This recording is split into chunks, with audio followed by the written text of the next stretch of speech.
Assalamualaikum warahmatullahi wabarakatuh. Teman-teman, kembali lagi di channel YouTube saya, Khairun Imam. Gimana nih kabar kalian? Semoga kita semua selalu diberi kesehatan, kemudahan, dan juga limpahan rezeki dari Yang Maha Kuasa, teman-teman ya. Nah, di video kali ini kita akan menyaksikan beberapa tayangan yang sepertinya ini bisa menggambarkan mengenai hubungan antara para pembenci Pak Jokowi ataupun para tersangka klaster pertama, klaster kedua, serta para kuasa hukumnya. Nah, yang pertama, ada Refly Harun di dalam sebuah pidato ataupun apa gitu namanya ya, konferensi pers atau apa gitu. Refly Harun malah melempar ancaman kepada teroris. Waduh. Kira-kira ancamannya seperti apa ya? Nanti kita simak videonya. Dan lagi, ada Abdul Gofur, pengacara dari Roy Suryo dan juga para tersangka klaster pertama. Ketika dia diwawancari awak media dan ditanyai mengenai pelaporan terhadap Rismon terkait dugaan ijazah palsunya, Abdul Gofur malah tidak mau berkomentar sama sekali. Seakan-akan Abdul Gofur ini sudah tidak menganggap Rismon berada dalam baris perjuangannya. Ini ada apa ini? Di awal mereka sangat kompak, tapi kok di akhir-akhir mulai terpecah-pecah orang-orang ini. Nah, selain itu teman-teman, saya punya tayangan di mana Tifa, sepertinya Tifa perlu meneliti otak dia sendiri. Utamanya statement-statement dia mengenai Anies Baswedan yang saya pikir banyak yang sudah di luar nalar, teman-teman. Tapi sebelum kita mulai, jangan lupa like, subscribe, dan share. Dan tanpa perlu berlama-lama lagi, mari kita mulai videonya berikut ini. Kalau soal Bang Rismon, mohon maaf, saya tidak bisa berkomentar. Karena tanyakan langsung saja kepada Bang Rismon dan tim kuasa hukumnya gitu ya. Kami tegaskan, kami bukan tim kuasa hukumnya Bang Rismon ya. Kami bukan tim Bang Rismon, kami hanya tim kuasa hukumnya Mas Roy dan kemudian 3 tersangka lain pada klaster pertama terkait dengan laporan terhadap Bang Rismon. Mohon klarifikasi kepada Bang Rismon. Oke. Sepertinya mulai ini ya, mengkotak-kotakan diri mereka ini ya. Tidak mau disama-samakan lagi, teman-teman. Ya, mantap, Rep. Ada apa ini? Ya, gitu ya, Bang. Kita jangan komentar ya soal Rismon. Jangan komentar soal Rismon katanya. Wow, mungkin termasuk Tifa juga kali ya. Apakah mereka sakit hati ketika tampil di Rakyat Bersuara langsung dihajar habis-habisan oleh rekan sejawatnya yang merupakan kuasa hukum dari teroris? Waduh. Sesungguhnya apa yang dia katakan itu penting bagi kita semua. Soal metode ilmiah, soal berpikir ilmiah, soal karya ilmiah. Bagaimana bisa diadili dan dijadikan tersangka sampai saat ini. Makanya kita fight terus. Kalau ada komponen yang mau dalam tanda kutip menyerah dengan meminta yang namanya restoratif justice, datang ke Solo, saya jamin kalau ada di antara RRT datang ke Solo, saya berhenti menjadi lawyer mereka. Waduh. Kalau kita bicara mulai tentang mengancam ya kan saja, ada pasal yang mengatakan kemerdekaan berserikat, berkumpul, mengeluarkan pendapat baik secara lisan dan tulis itu dibolehkan, dijamin oleh konstitusi sebagai constitutional right, sebagai hak konstitusional. Apalagi mengadakan penelitian yang buahnya adalah Jokowi's white paper. Buahnya itu nggak ada rasanya. Buahnya itu busuk gitu ya kan. Dan kenapa ya Refly Harun selalu mengancam teroris ini? Kalau ada yang menyerah, kalau ada yang SP3, kalau ada yang ke Solo, saya berhenti jadi kuasa hukum. Tapi kok Anda menyurat ke Irwasum untuk menghentikan penyidikan? Ada apa ini, ha? Ataukah Anda sudah mencium ada di antara gerombolan teroris ini yang mau menghadap Solo? Apakah Rismon gitu ya kan? Karena sudah dilaporkan oleh Bang Bil, ijazahnya sudah mulai diusut. Apakah dia mau bertaubat? Waduh, dengan mendatangi Pak Jokowi di Solo dengan harapan laporan Bang Bil dicabut. Waduh, apakah seperti itu? Nah, ini hanya analisis teman-teman ya. Nanti kita lihat bagaimana ke depannya. Saya mengatakan kalau ada sebuah negara, sebuah pemerintahan yang masih mengkriminalkan orang berpikir, pasti negara itu demokrasinya sontoloyo. Apa namanya? Otaknya Jokowi ya. Sambil ketawa mulai dari otak depan ya, prefrontal cortex namanya yang depan ini, yang memproduksi dan memuat memori primer maupun sekunder, yaitu nanti kita lihat video setelah ini. Sepertinya Tifa juga harus memeriksa otak dia sendiri, teman-teman. Memori jangka pendek maupun memori literal yang dipelajari, maupun otak bagian dalam yang namanya hipokampus ya. Hipokampus itu adalah otak yang memuat memori tersier. Nah, termasuk diantaranya adalah riwayat pendidikan, di mana dia KKN, di mana dia kos. Ya, itu adalah memori yang bersifat menetap. Ya. Meanwhile, Mas Anies memang dipersiapkan menjadi pemimpin besar oleh keluarga, oleh lingkungan. Saya memprediksi beliau itu kurang lebih, kalau presiden terlalu kecil ya, saya Presiden melihat beliau terlalu itu nanti kecil. akan jadi Apa tuh? Apa tuh? betul, Apa akan tuh? menjadi sekjen PBB. dapat Sekjen Nobel PBB. Perdamaian. Kami sudah membuat surat sampai ke PBB.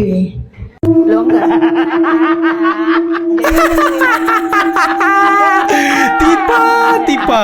Aduh. Periksa otak kau sendiri, Tipa. Periksa otak kau sendiri. Dia memprediksi Anies akan jadi sekjen PBB. Daripada kau sibuk periksa otak Jokowi, periksa otak kau sendiri, Tipa ya. Periksa otak kau sendiri. Sepertinya ada masalah juga dengan otak kau itu. Kalau kata Bung Andi Aswan, ilmunya ilmu goib ya kan.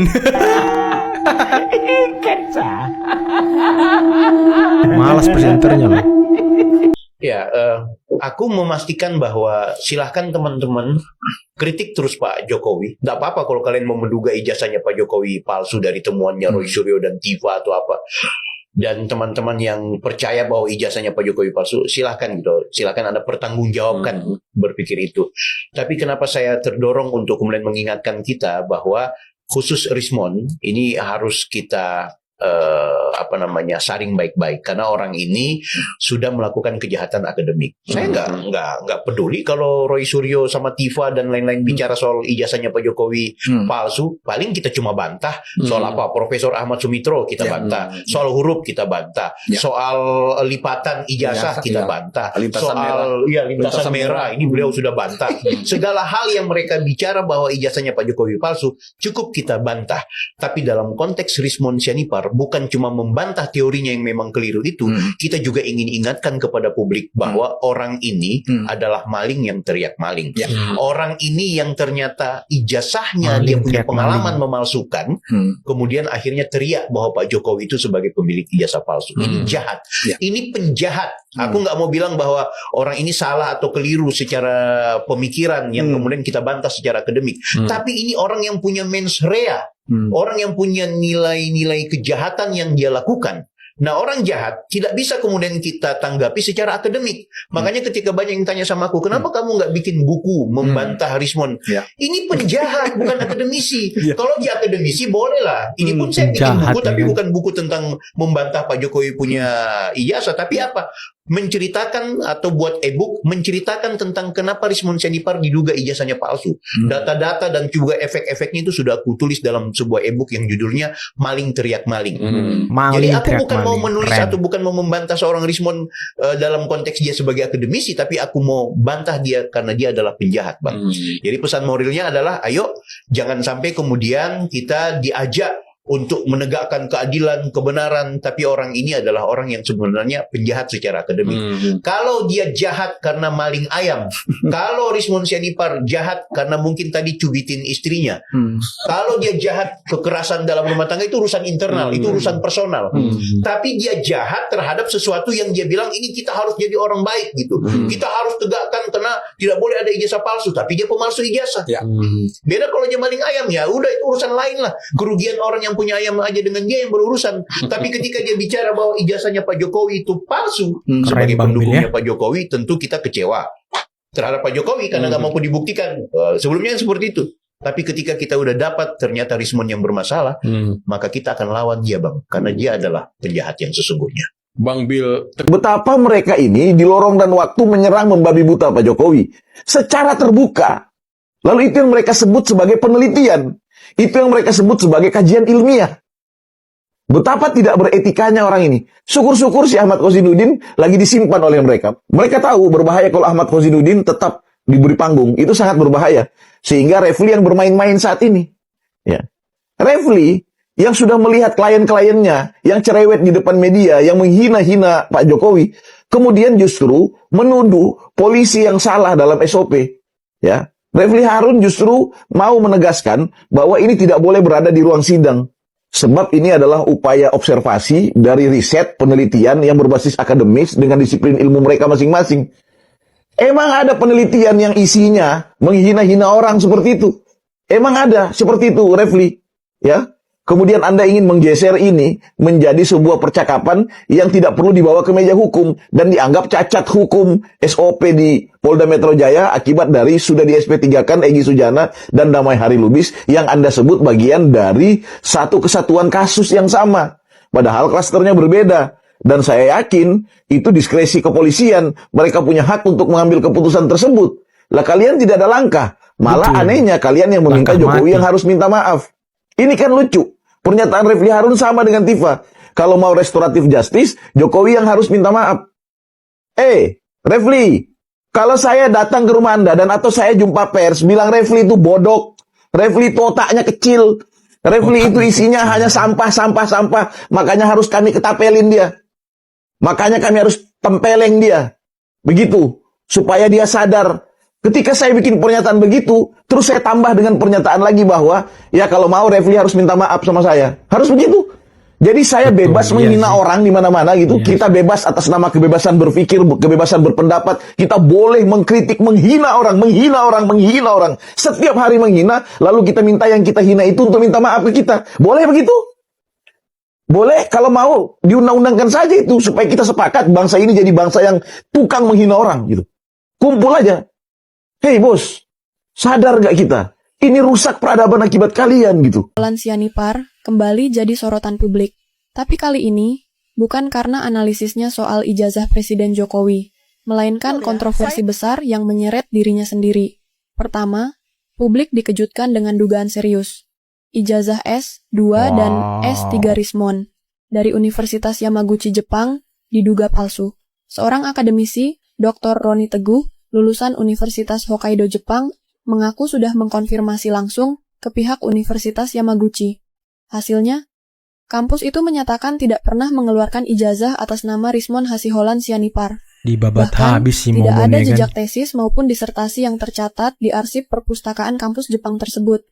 Ironisnya, Rismon tetap bisa melakukan sertifikasi dosen di Indonesia, meski status penyetaraan gelar S2 dan S3-nya di Kemdikbud belum jelas hingga sekarang. Tak heran, banyak pihak menyebutnya hipokrit atau menyerang ijazah orang lain, padahal ijazahnya sendiri penuh tanda tanya.